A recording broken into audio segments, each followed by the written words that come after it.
Orang kantor cuma duduk dari jam 7 pagi. Kerja ngadep laptop, kena AC, gak kena matahari, duduk tok. Makan fast food, delivery, pulang jam 8, tidur kurang. Main HP terus, kena AC, kalau kena COVID tentaranya lemah. Itu alasan klaster perkantoran di Jakarta paling gila. Kenapa DKI paling fatal? Karena orang-orangnya kerja di kantor. Imunnya lemah semua. Nah, terus cara meningkatkan imunnya gimana Mas Tirta? Makan enak. Makanya ketika COVID ini yang selamat justru orang kecil. Kenapa orang kecil? Orang susah karena mereka terbiasa hidup susah. Jangankan COVID, hepatitis A, B, C, D, E, F, G sampai H aja mereka selamat. Itulah alasan.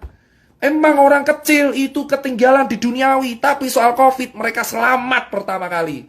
Saya bisa statement ini kenapa? Saya melihat di lapangan kuli panggul di Wonokromo, kuli panggul di Makassar, kuli panggul di Pasar Legi Solo, itu yang selamat duluan. Kenapa? Mas, mereka ini makan 2 kali sehari nasi tempe, gak cuci tangan, tapi selamat. Kenapa? Tentaranya kuat. Jangankan COVID, DB aja misalnya selamat. Keroi selamat. Paham sekarang kawan-kawan? Paham? Lah terus obat COVID apa Mas? Pasien yang dirawat COVID itu ada 2. Ini adalah jawaban buat kalian semua yang bertanya kepada saya. Pasien COVID itu diapain? Gini, kalau dia OTG, dia cuma dikasih diet tinggi protein. Jadi banyak makan makanan yang mengandung protein. Telur putih, ikan, salmon, makan enak. Pengobatan COVID ini makan enak. Sumpah, pengobatan COVID saya lihat sendiri pasien COVID itu dikasih makan semua enak. 3 kali sehari. Gitu, makannya enak. Dikasih infus 20 TPM RL. Terus kalau batuk dikasih obat batuk. Nyeri telan dikasih obat anti nyeri telan. Kalau misalkan panas dikasih paracetamol. Dikasih vitamin B kompleks. Sama dikasih vitamin C. Lah kalau bergejala gimana Mas? Kalau sesak napas, pakai obat contoh Avigan, hidrokloroquin, ambroxol, salbutamol, dan kawan-kawannya. Kalau sampai pneumonia, dia masuk ICU, pakai ventilator kalau gagal nafas. Tapi tetap pengobatannya adalah antibiotik dosis tinggi. Jadi diharap antibiotik dosis tinggi ini kan buat bakteri. Antibiotik ini diharapkan bisa menumbuhkan tentara-tentara kita di dalam tubuh biar menang. Loh, berarti obat kita antibody Mas. Benar, caranya apa? Makan bro. Nah makanya saya bilang, gimana kita mau mengharapkan warga kita sehat kalau nggak ada yang bisa makan? Makanya biayanya mahal karena mangan enak. Paham bosku sekalian? Paham? Itulah artinya kenapa saya bilang dari kemarin, kita percuma menjaga protokol kesehatan jika kita tidak bisa memberikan ketahanan pangan untuk warga kita. Makanya saya salut sama Jering karena dia membagikan makanan. Makanan adalah nutrisi, nutrisi penunjang antibodi. Protein itu zat pembangun antibodi paling kuat, menjadi limfosit. Lalu ada IG, imunoglobulin, M dan G.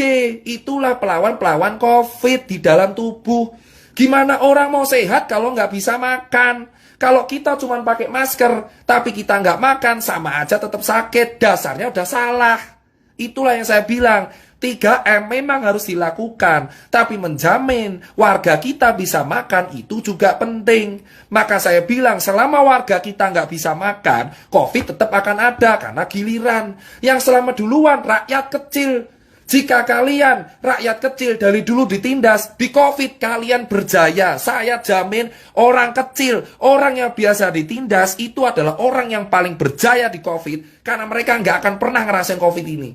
Kalaupun pernah OTG doang. Kenapa? Imunnya kuat.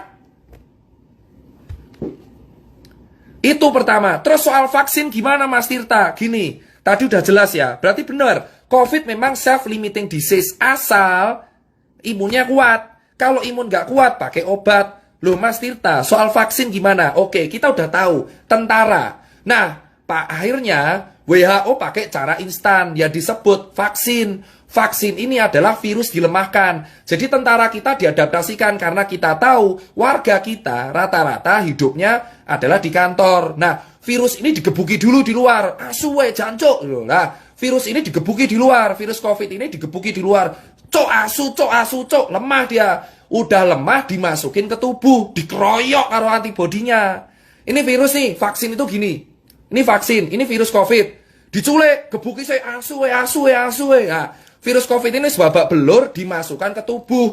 Harapannya antibodi kita, cok ono virus kuwi nyasar, lemah, gebuki. Harapannya muncul antibodi alami. Vaksin itu memicu antibodi alami supaya muncul antibodi lagi kalau COVID aslinya keluar. Asu koncoku diculik ning jerone Tirta, COVID datang nyusul. Sudah ada tentaranya. Nah, vaksin itu begitu. Makanya kalau dibilang vaksin ini untuk apa? Untuk orang-orang. Makanya kalau ada orang kecil bilang, saya nggak mau divaksin COVID. Wah, hidupnya di lapangan. Ya wes. Makanya vaksin COVID ini diutamakan untuk orang-orang yang emang secara struktural imun lemah. Jadi vaksin itu berisi virus COVID. Wes babak belur. Sudah hancur lebur, dihajar. Tapi nggak dimatiin. Kan anjing ya. Ini disikat nih virus COVID. Nggak dibunuh. Dibuat sekarat. Masukin tubuh, harapannya dikeroyok lagi sama orang antibodi kita, tentara kita. Muncul antibodi alami. Jadi kalau COVID yang kuat datang, kita kuat. Nah, berarti apa? Vaksin ini mencegah. Bosku. Antibodi kita tuh main hakim sendiri. Emang benar. Antibodi kita tuh barbar. Ada orang asing sikat, itu antibodi kita. Cuman kadang lupa ingatan. Mereka lupa, dipikir virusnya lemah semua. Nah, antibodi kita itu kalau kuat, kalau kita terbiasa kena infeksi. Satu, atau kedua, makan enak. Makanya kenapa ada berkata, kenapa gelandangan nggak pernah kena COVID? Kenapa orang gila nggak pernah kena COVID? Kenapa orang-orang nggak pernah kena, yang jalanan nggak pernah COVID? Karena mereka terbiasa hidup di lapangan yang infeksinya jauh lebih gila, bro. Bro, di lapangan kuli itu infeksi lebih gila. Hepatitis A, herpes zoster, terus hepatitis B, C, D, E, F, G, H, DBD ada 4. Wah, H1N1. Wah, gila bro. Makanya orang-orang lapangan kuat. Nah, sekarang kan kalian tahu. Makanya saya bilang, lah swab itu gimana? Karena virusnya tuh nempel di sini bro. Di sini loh virusnya itu. Virusnya tuh nempel di sini. Makanya sama di hidung, makanya swab. Nah, makanya perawatan COVID ku apa? Gor mangan enak. Sama pakai obat pereda sama antibiotik dosis tinggi kalau dia bergejala parah. Antibiotiknya ada 2, dosis tinggi. Ditambah pereda paru, sesak napas, pereda batuk sama vitamin dan pereda panas. Obatnya itu. Sama makan enak, dia tinggi protein. Jadi kalau kamu mau mencegah kena COVID, gampang bro, mangan enak. Nah terus orang kecil gimana? Santai, orang lapangan kayak kita bro, sudah terbiasa dengan hidup keras. Makanya karena hidup kita keras, mangan apa wae yo iso. Itu kita cuma kena penyakit kantong kering.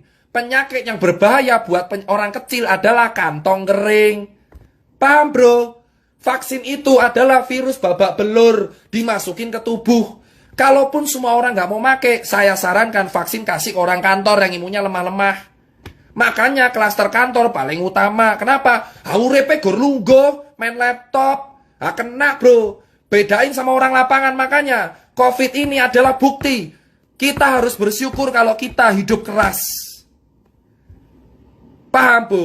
Makanya penyuluhan pemerintah kurang menurutku. Kenapa? Dari awal di sini 3M mereka lupa satu, nutrisi.